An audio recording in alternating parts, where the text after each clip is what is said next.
Thank you very much, Madam Speaker. My amendment is very straightforward and has a singular goal of making sure that we are not making our active duty service members more vulnerable to predatory lending. Members of our armed services make sacrifices every day to protect our country from harm and to defend our freedoms. And it's our responsibility here in Congress to ensure that these men and women are protected from scams and predatory lending that seek to exploit their service. Sadly, it's become clear that the nature of military service makes our men and women in uniform the ideal targets for predatory loans that carry exorbitant interest rates.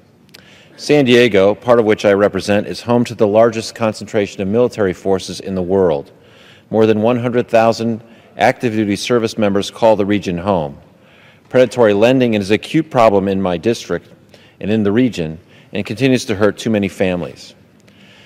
Despite passing the Military Lending Act of 2007 to eliminate this type of predatory lending, which too often leaves service members and their families with crippling amounts of debt, there are a number of loopholes that these bad-acting lenders have continued to exploit. These reprehensible predators are trapping service members and their families in a cycle of debt that can be extremely difficult to overcome, and it's our responsibility, and we're able to act. A bipartisan and bicameral effort has been made to call on the Department of Defense to issue rules that close the loopholes and ensure our active duty personnel do not fall victim to predatory practices that leave them financially strapped. This amendment would keep regulations on predatory lenders so that we are maintaining a watchful eye on those companies that are exploiting those who have sacrificed so much for our safety, even as we move to reform and streamline the regulatory processes on businesses that are playing by the rules.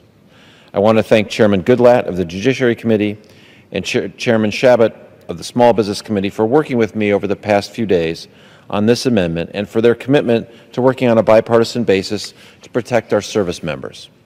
I hope my colleagues will join me in supporting this amendment. I yield back my time.